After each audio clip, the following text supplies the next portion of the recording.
Estás escuchando lavisión.radio.net. Transmite las 24 horas, 365 días del año en calidad estéreo digital.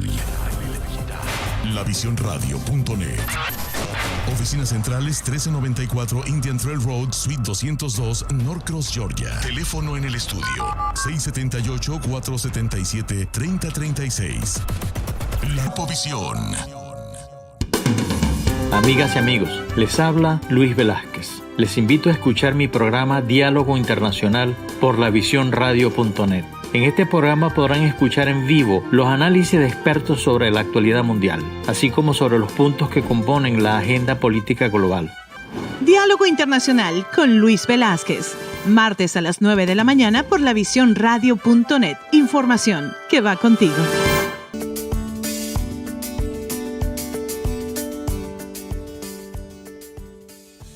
Soy Luis Velázquez desde lavisión.radio.net. Encantado de estar una vez más con ustedes en Diálogo Internacional.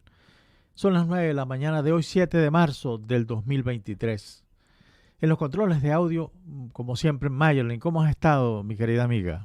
Muy buenos días, Luis. Excelentemente bien. De verdad que, agradecida de un nuevo día más. Así es. Y con un clima espectacular. No sé cómo estará en otros lugares de Estados Unidos, pero está un clima fabuloso, un sol esplendoroso.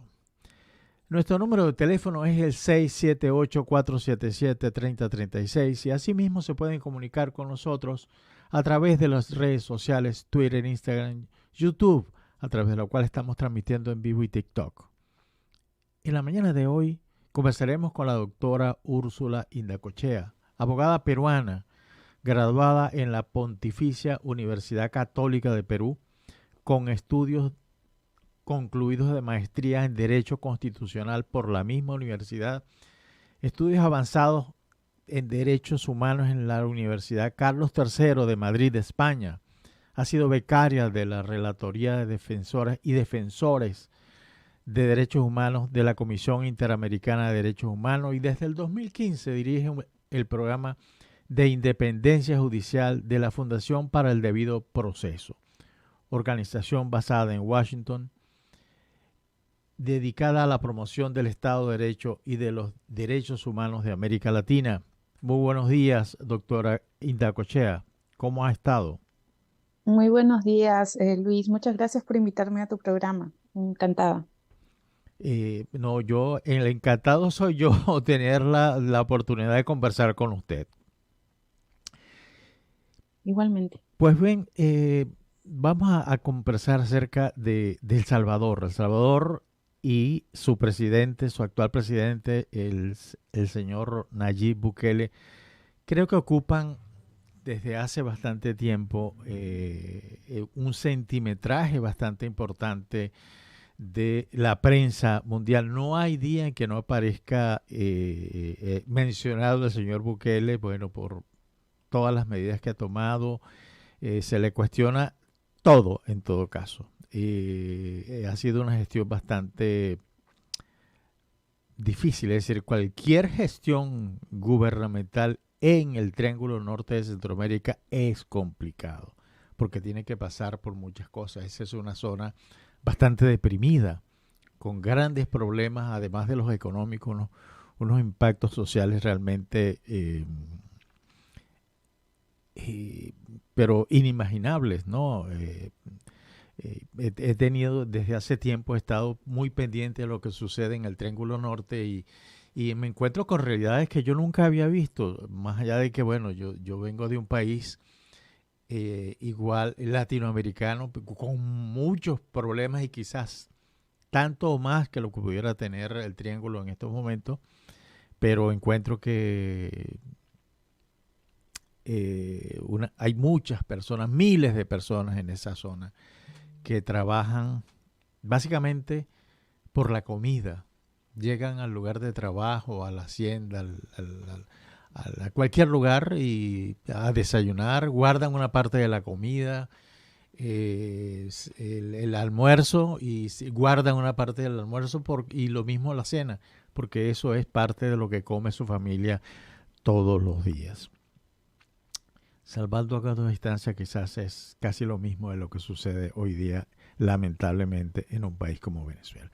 Pero bueno, quizás el tema viene dado por las medidas que toma Bukele, que es, lo están acusando de transgresor de derechos humanos, de autoritario, es decir, de un montón de cosas. ¿Qué opina usted de ese gobierno, doctora?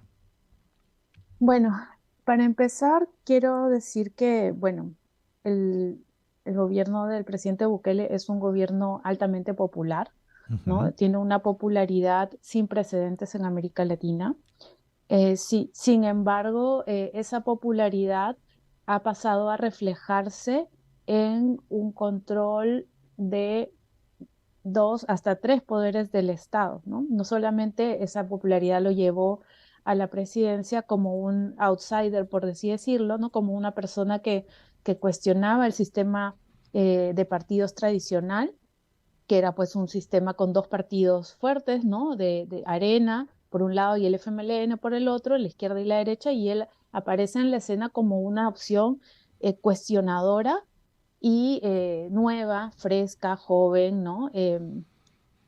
Que utiliza las redes sociales para comunicarse con sus votantes y luego de un tiempo, evidencia ganada con estos votos, eh, se empieza a reflejar en que su partido Nuevas Ideas obtiene no una mayoría en la Asamblea Legislativa, sino una supermayoría, ¿no? Lo cual significa, para que los oyentes lo entiendan, en buena cuenta que no necesita de los votos de ninguna oposición ni negociar absolutamente nada para aprobar lo que quiera, ¿no?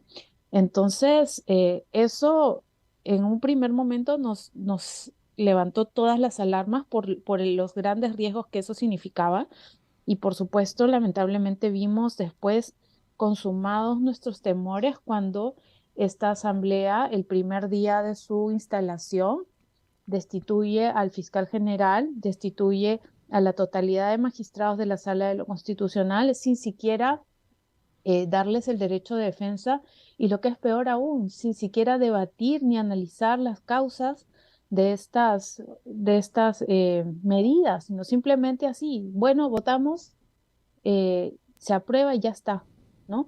A partir de ese momento ha venido lo que nosotros vemos con preocupación como una deriva autoritaria, pero digamos, podemos entrar después en detalle sobre eso, sobre todo en lo que se refiere al sistema de justicia, que es lo que yo más trabajo, pero en general también el gobierno ha adquirido cierta notoriedad porque ha desafiado, digamos, la influencia de los Estados Unidos sobre el país, ¿no? Lo cual pues es histórico, es inédito, ¿no? Que un país del Triángulo Norte que básicamente ha vivido, digamos, con el apoyo de la cooperación internacional norteamericana y que además tiene intereses muy intensos porque hay una gran diáspora de salvadoreños viviendo en los Estados Unidos y, digamos, alimentando la economía salvadoreña con las remesas, pues desafiar así abiertamente y ante la comunidad internacional a los Estados Unidos es algo que no habíamos visto antes.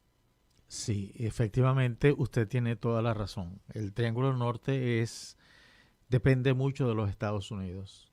Históricamente ha sido así.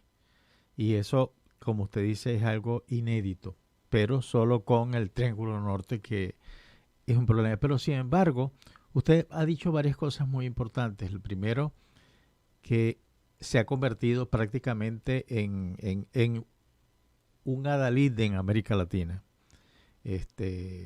Hay una encuesta que hace una semana apareció, que fue realizada por la empresa Sid Gallup, en donde habla que de los líderes políticos de América Latina es Nayib Bukele, el más popular, tiene el 92% de popularidad en la región. Vale decir que este sondeo se hizo con 1.200 personas en cada país de América Latina.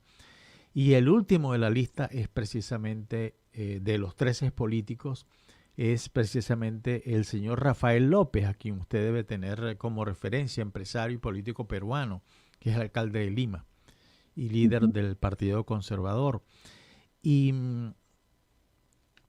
me da la impresión que, y en eso de alguna manera coincido, yo soy antiviolencia, es decir, no me opongo a la violencia del Estado, que ya usted sabe que Venezuela es adalid y se convirtió desde el advenimiento de Chávez en promotor de la violencia estatal, pero tampoco de las bandas criminales.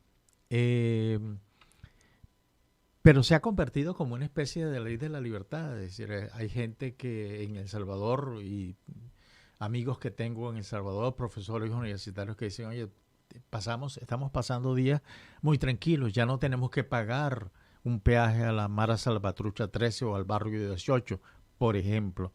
Y eso genera un poco de popularidad, no un poco, mucha popularidad. Y eso es una gran preocupación en todo caso. Sí, así es.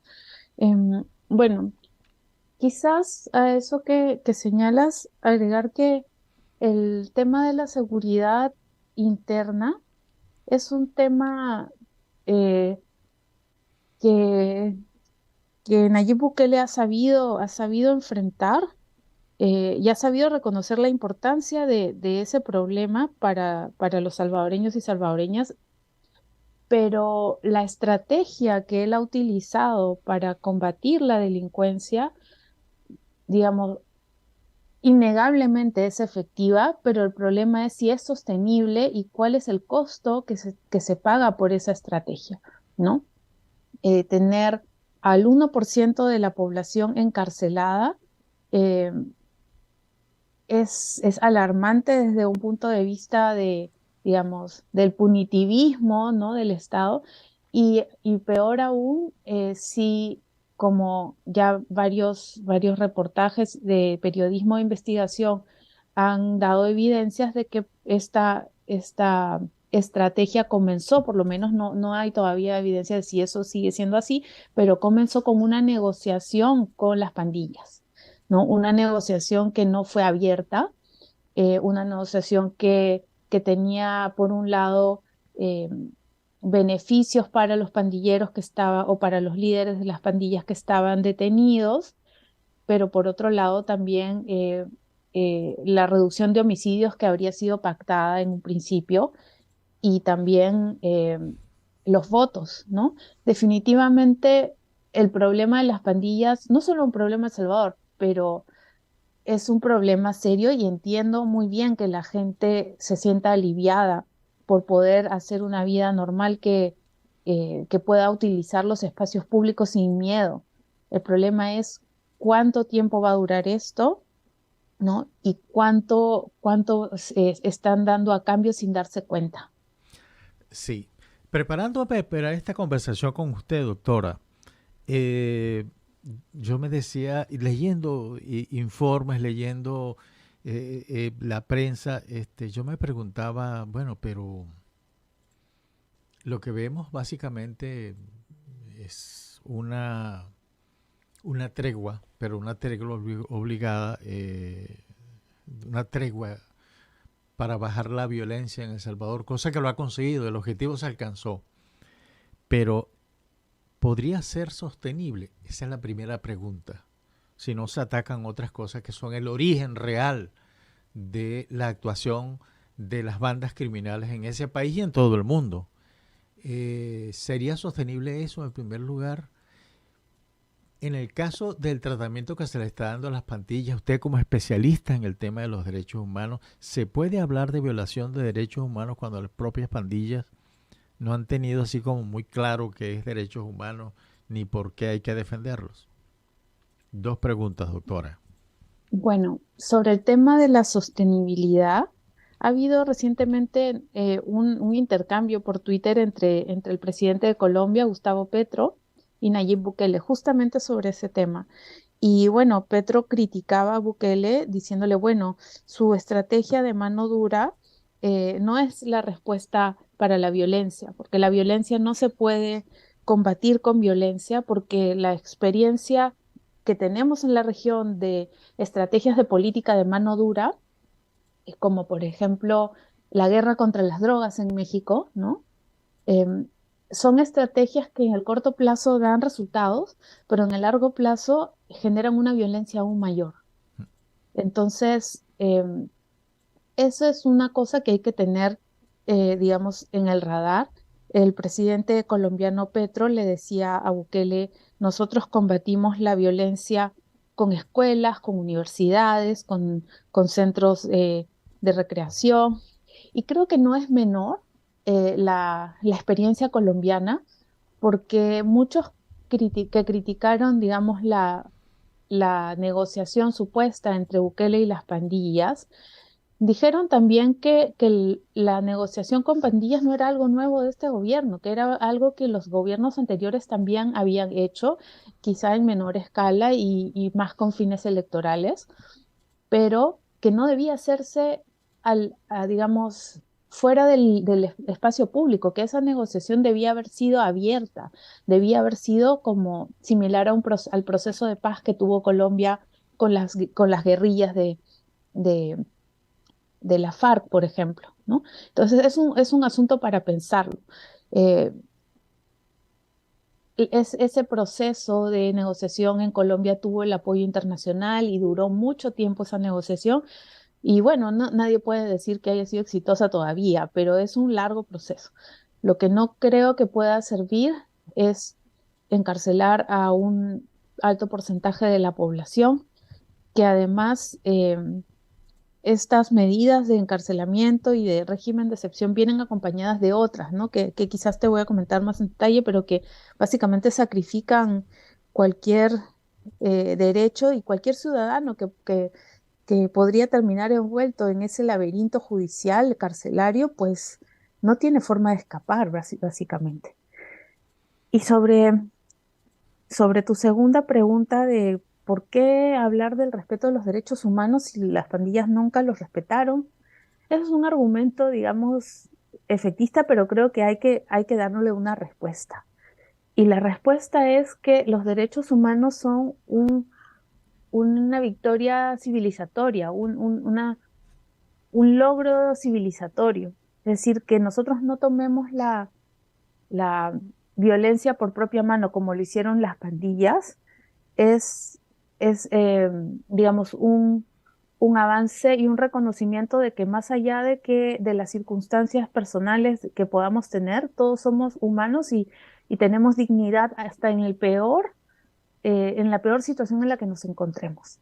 Entonces, esta idea de la venganza, El pues revanchismo. los pandilleros se lo merecen, ellos hicieron cosas peores, que quizá deberíamos estar fusilándolos y no metiéndolos en la cárcel, y que debemos agradecer que no están ocurriendo eso, pues eso nos degrada también como un poco como sociedad, ¿no? Porque pues para combatir esos fenómenos de violencia existen otras herramientas que son más dignas y que son más respetuosas de los derechos, no solo de los pandilleros, sino de las personas inocentes que son acusadas de pertenecer a las pandillas. Sí. Por aquí hay una pregunta que nos envía un oyente desde Lima, Perú. Él me dice, es un colega además diplomático. Él dice, bueno, pero nosotros los de ciudadanos de a pie necesitamos sentirnos que nuestros derechos están de alguna manera protegidos, que podemos disfrutar de momentos de paz y de seguridad. Y hasta ahora, en el caso de no solamente de El Salvador, sino del resto de los países latinoamericanos, eso está muy cuestionado. La población latinoamericana siente que no están bien defendidos sus derechos a vivir una vida en libertad y sin miedo. ¿Qué podría usted decirle a ese oyente?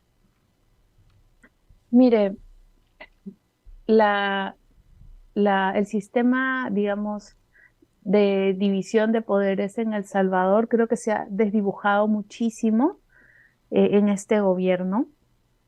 Y si bien aparentemente los ciudadanos pueden caminar sin ningún temor, creo que eso es relativo, porque hay un riesgo mayor que creo que no se está percibiendo. Creo que las ramificaciones y las concesiones que están dando los ciudadanos a este gobernante es un precio muy alto, que todavía no, obviamente ha sido, como dirían los especialistas en derecho bancario, no ha sido ejecutado, ¿no? Tenemos un gobierno o una fuerza política controlando los 3 poderes del Estado. Y eso, pues de democracia tiene nada, tiene muy poco. Es una democracia formal, pero en la práctica, pues a mí me hace recordar a las monarquías, por ejemplo, donde era el mismo rey, el mismo monarca el que era a la vez el juez, ¿no? Entonces, los ciudadanos han cedido entusiastamente la democracia a cambio de la seguridad, ¿no? Y esa seguridad va a durar lo que dure ese régimen, básicamente, ¿no? Están atados a ese régimen porque de alguna forma es lo único que les podría garantizar esa seguridad. Sí, sí, hay un sitio de noticias en El Salvador que se llama El Faro. Es un sitio de noticias independiente y publicó hace unos días un editorial, y una de las cosas que más me llamó la atención, y es algo en la que usted acaba de decir, y le leo textualmente, abro comillas, lo que dice ese editorial. Hemos tenido que ceder nuestra democracia, que aunque imperfecta, se construyó después de 100.000 muertes y miles desaparecidos. Sí, leí ese artículo, me pareció muy, muy acertado y a la vez chocante. Claro. Porque pues quizás las nuevas generaciones de salvadoreños no lo tengan, digamos, tan fresco, pero o quizás para el público latinoamericano que conoce poco sobre la historia de El Salvador, quizás pues Nayib Bukele es un presidente que ha llegado es una nueva forma de hacer política, ¿no? Pero hay que recordar que las masacres más grandes que han existido en Latinoamérica han ocurrido en El Salvador. Sí. ¿No? La masacre del Mozote es la masacre más masiva en número de personas y más cruel que hemos tenido en América Latina. Entonces, es un país que, a pesar de haber sufrido, un país pequeño con una población pequeña, que además de haber perdido 100.000 de sus hermanos y hermanas, ha podido recuperarse, logró firmar la paz y además logró modificar su constitución para que esa constitución refleje esos acuerdos de paz, cosa que, por ejemplo, Guatemala no logró, ¿no? Guatemala, que es su vecino, tuvo también un conflicto armado interno, tuvo acuerdos de paz, pero nunca logró esa madurez de poner eso en una constitución. Entonces, la constitución salvadoreña uno la lee, y yo, que soy una estudiosa del derecho comparado, veo avances que en otros países de la región no existen, ¿no? Garantías de independencia de la justicia, prohibición de la reelección, que en otros países también existen, pero que en el caso de El Salvador, todas las constituciones que han tenido históricamente, desde la primera, han prohibido la reelección. Entonces, se ha renunciado prácticamente a la historia republicana cuando se está aceptando, por ejemplo, que un tribunal, una sala constitucional interprete la Constitución para permitir la reelección de Bukele, a pesar de que toda la República durante casi 200 años lo ha prohibido. Entonces, es impresionante. Sí. Impresionante. Yo particularmente le tengo mucho miedo cuando se comienzan a interpretar las leyes en América Latina. Particularmente. Nunca son muy exactas, que digamos. Pero bueno, yo soy un fan de Latino Barómetro, que usted debe conocer.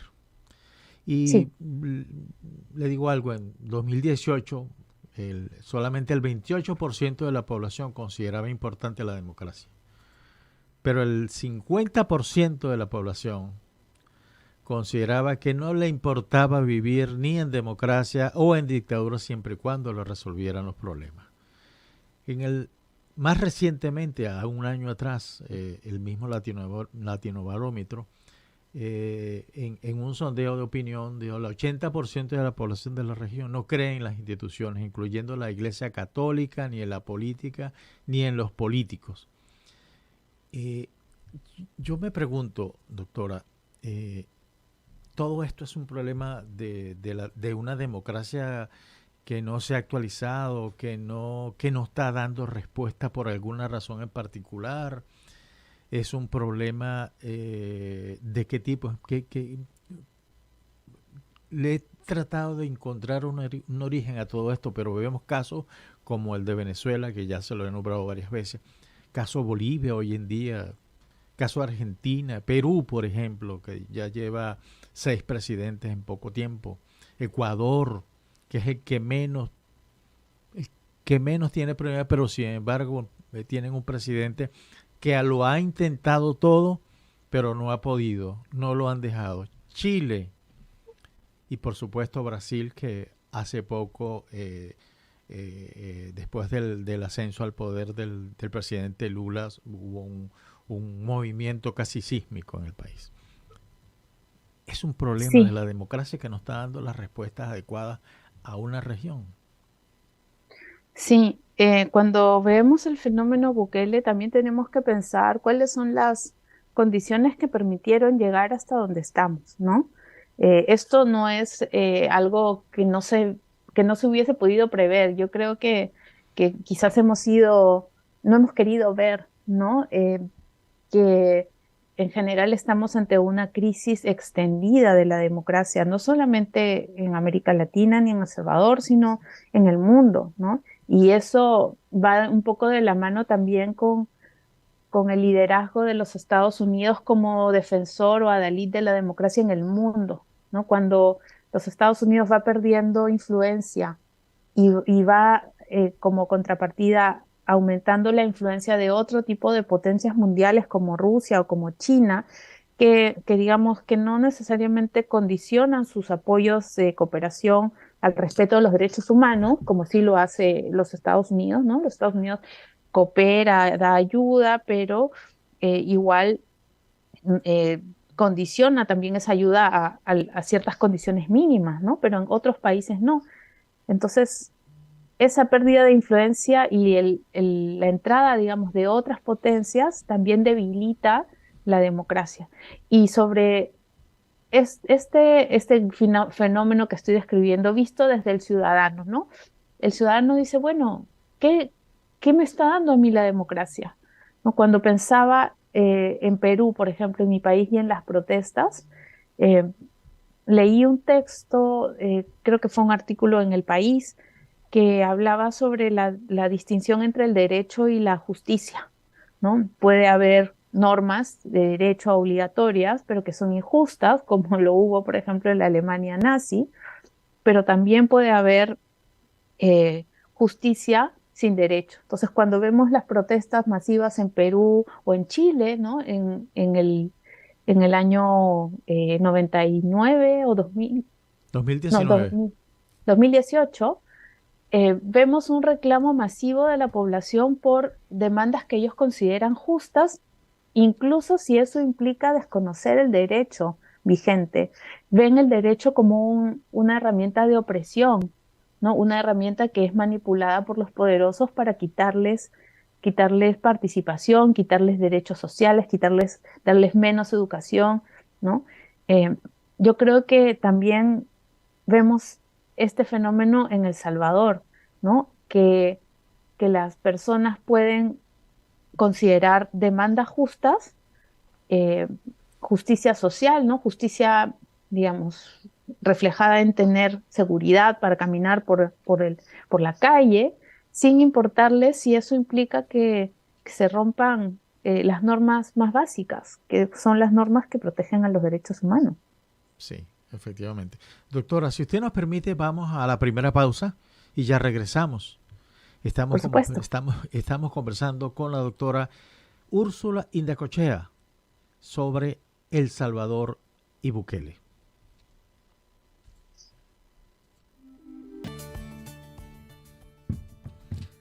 Estamos de regreso en Diálogo Internacional. Estamos conversando con la doctora Úrsula Indacochea. acerca de El Salvador y Bukele.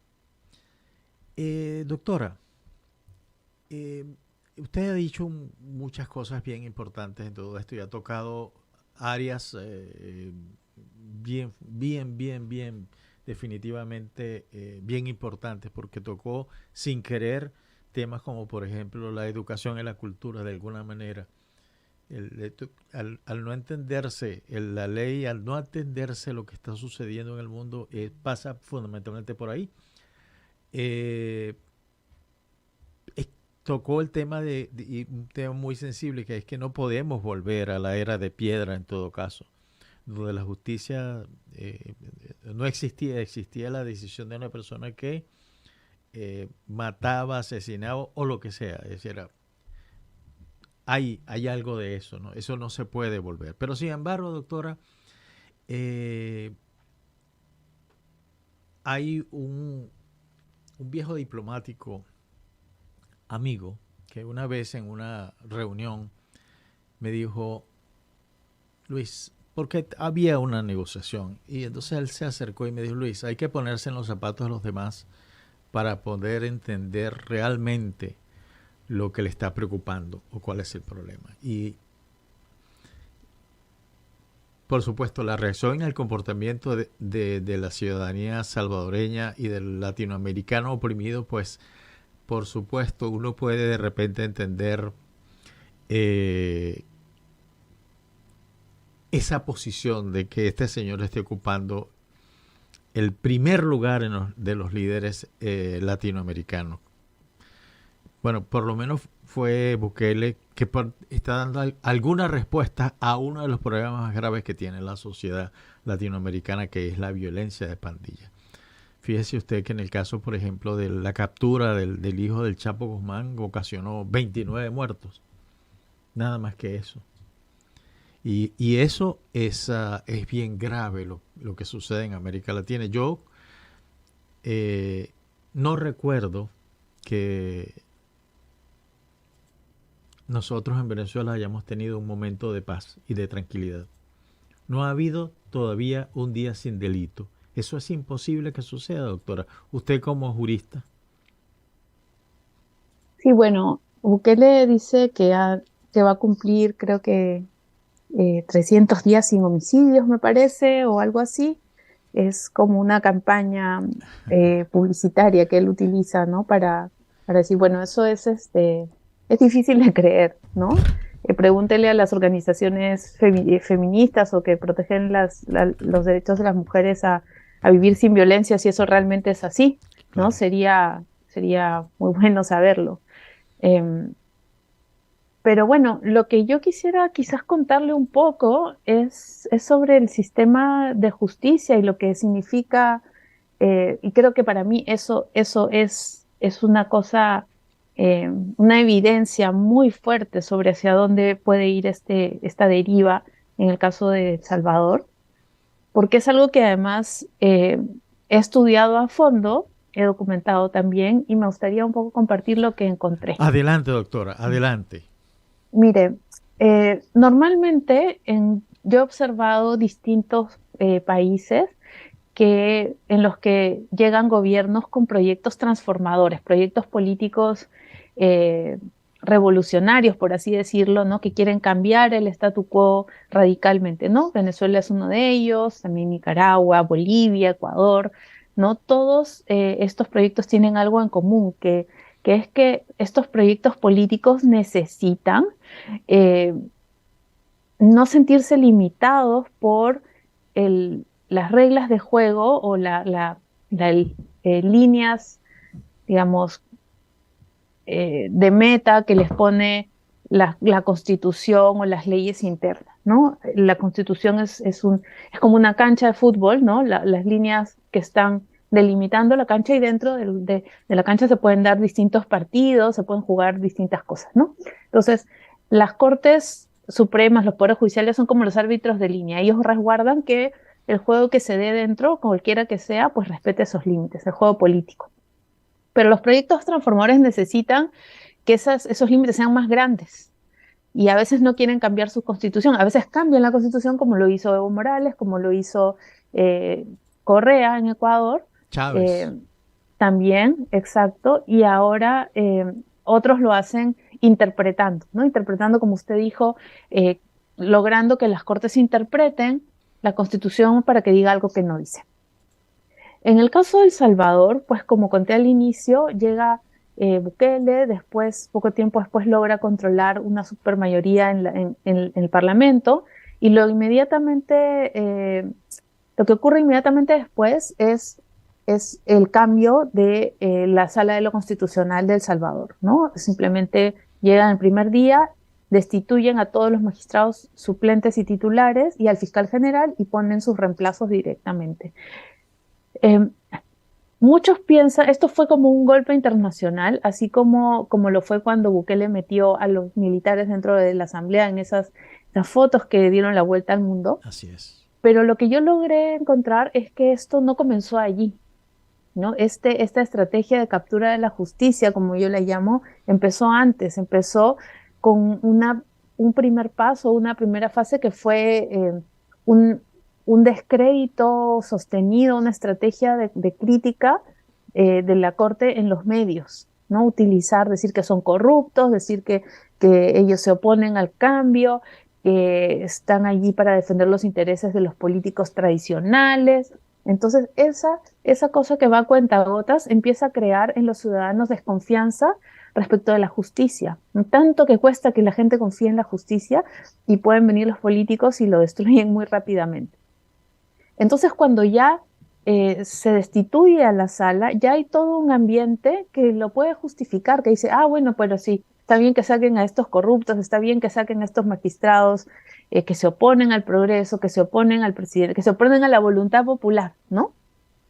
Y después viene una tercera fase, ¿no? Una vez controladas las cortes, se aprueban modificaciones a las leyes de carrera de la Fiscalía y del Congreso para ponerle un límite a la edad de los jueces que pueden ejercer en el órgano judicial. Se dice, todos los que tengan más de 60 años o más de 30 años de carrera se tienen que jubilar obligatoriamente. Y eso, pues que cualquier abogado diría, bueno, para los nuevos, ¿no? No para los que ya están. Claro. Pero eso se aplica inmediatamente en El Salvador y más o menos se afecta con esa medida a unos 300, como un tercio de los jueces del país.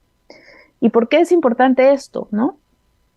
Pues en ese momento el gobierno quiso como justificar la medida como, bueno, tenemos que dar paso a los nuevos jueces, a las nuevas generaciones, pero en realidad estaban debilitando al sector de jueces de carrera que tenía un cierto tiempo y que podían ser resistencia dentro del sistema de justicia, ¿no?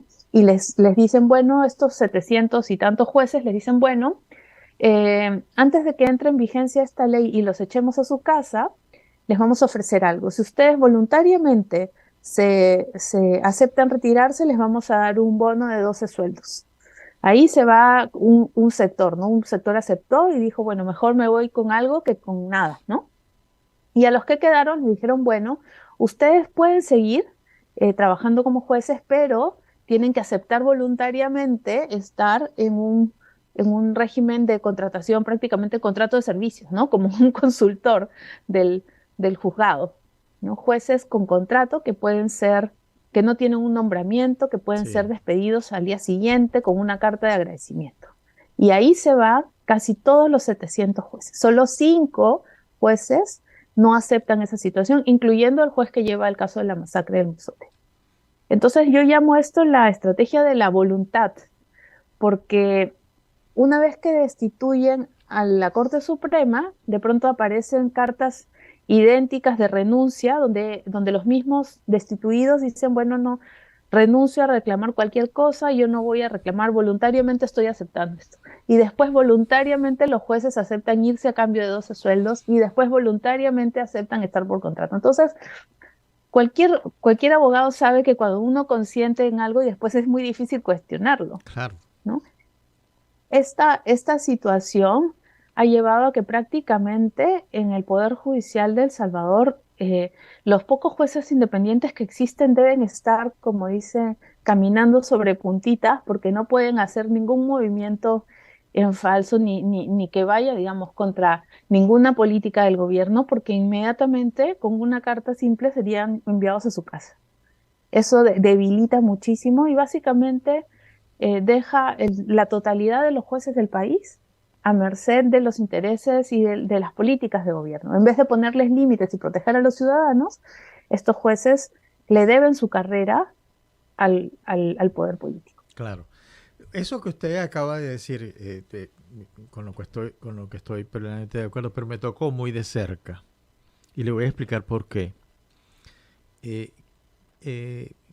Si alguna vez Maduro en Venezuela sale del poder y está esa gran cantidad de jueces que fueron los que le dieron el apoyo jurídico para que hoy tengamos 269 presos políticos torturados diariamente, para que le hayan dado la legalidad, es decir, se convirtieron en los, ¿cómo diríamos eso?, en los jueces del terror, los juristas del horror. ¿Cómo manejar esa situación?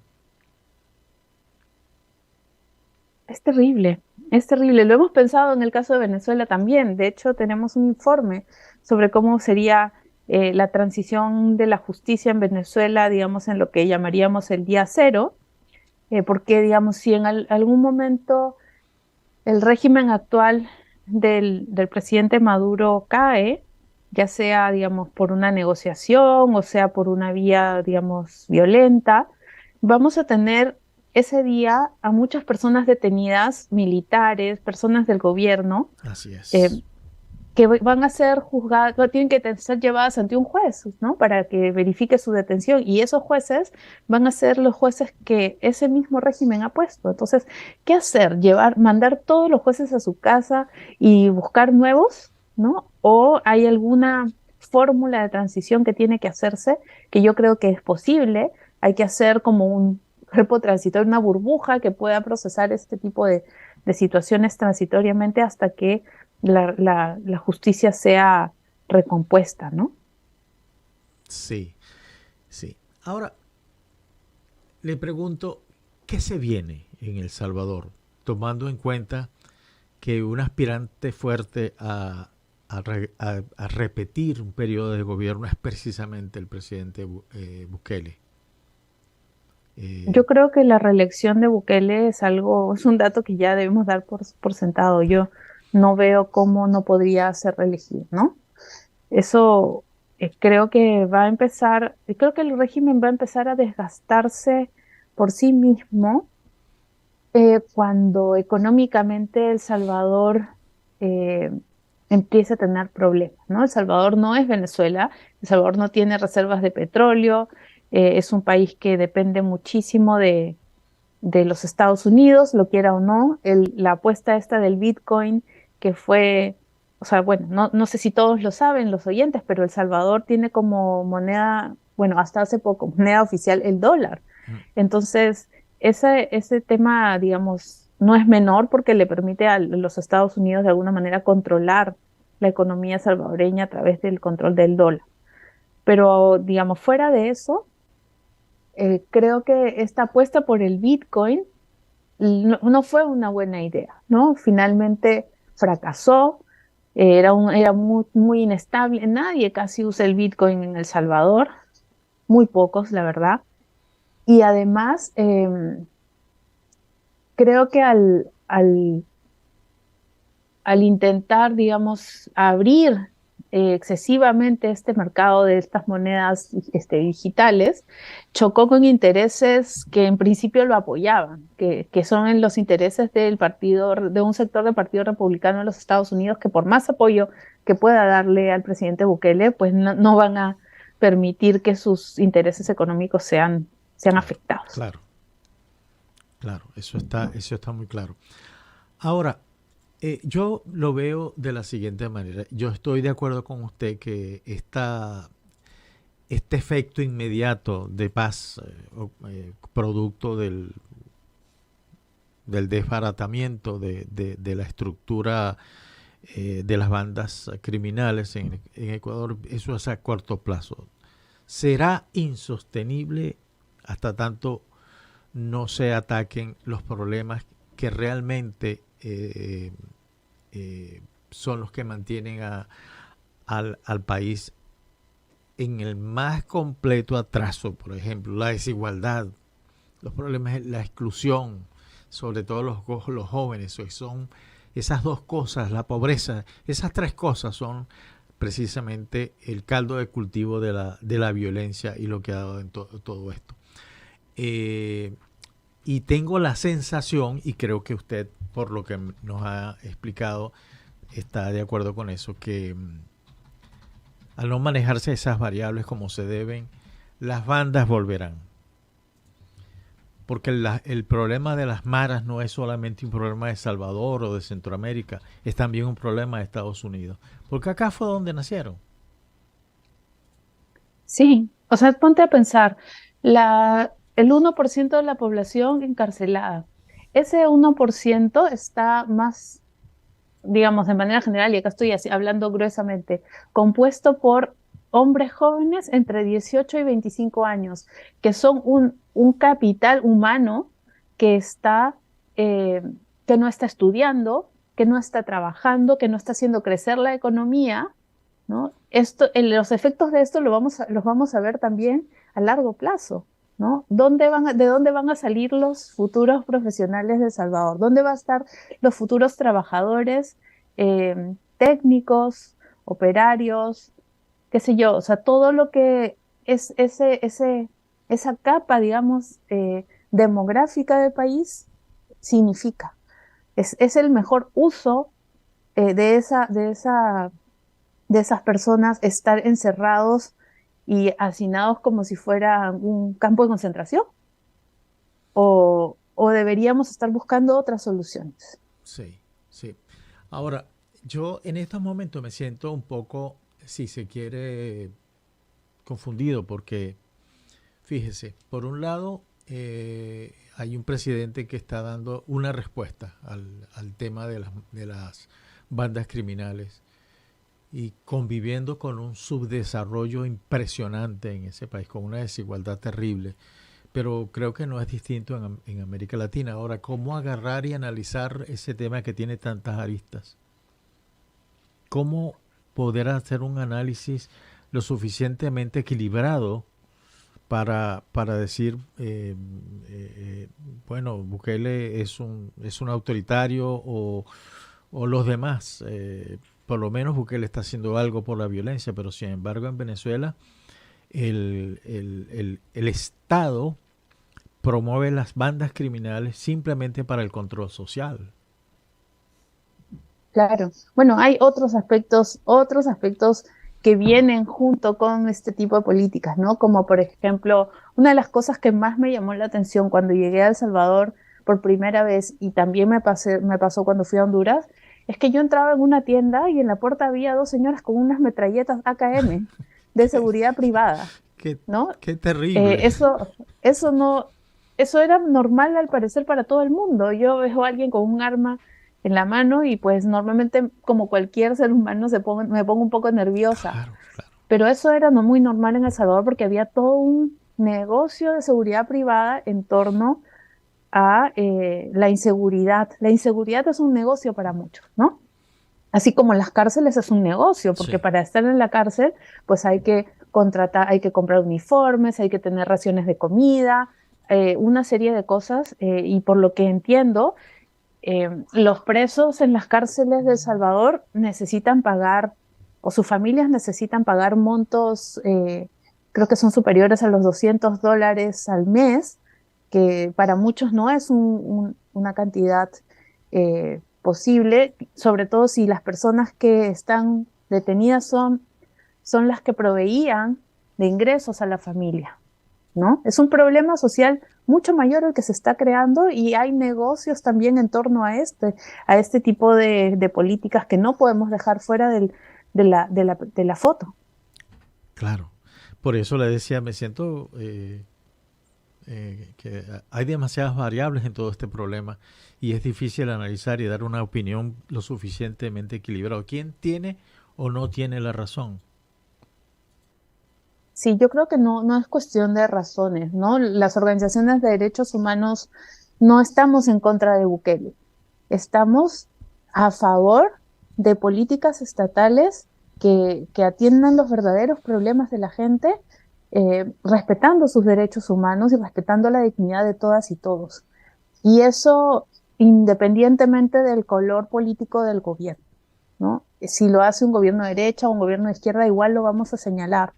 Y más bien lo que tenemos que pensar, ya que el modelo Bukele se está popularizando en la región, es poder conversar desde nuestro propio sector de defensores de derechos humanos en narrativas o en soluciones que incluyan a todos, que no incluyan solamente a quienes son, digamos, normalmente las víctimas, sino también ver las víctimas del otro lado, ¿no? Ver las víctimas dentro de la policía, ver las víctimas dentro de las Fuerzas Armadas, ver en general todas las víctimas que el fenómeno de la violencia tiene para poderle darle respuesta a todas sus situaciones y no solamente a las de algunos. Por supuesto que los militares siempre tienen dinero para contratar bufetes de abogados y no necesitan que nosotros los defendamos, pero cuando hacemos un análisis macro no podemos dejar de lado esas variables y creo que eso es parte también de una crítica que tenemos que hacernos nosotros como sector. Así es. Mire, yo voy a confesar algo y tiene que ver con la preparación para esta conversación con usted. En un momento dado, como se acercan unas elecciones para dirimir quién va a ser el dirigente de la oposición que los va a representar a una gran parte de esa oposición en Venezuela, yo dije, bueno, ¿quién será un fan del buquelismo de esos candidatos? Y déjeme decirle con toda sinceridad que en mi apreciación hay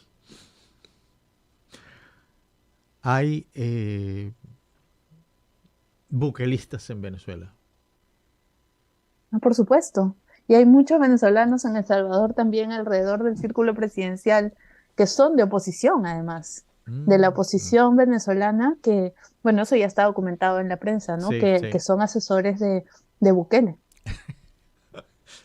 Bueno, sí, bueno, América Latina da para muchas cosas y seguirá dando, desafortunadamente. Y digo desafortunadamente porque al final no se atacan los problemas que se deben atacar, como la pobreza, la marginalidad, la desigualdad, la exclusión. Esos son el origen de todos los problemas que tenemos.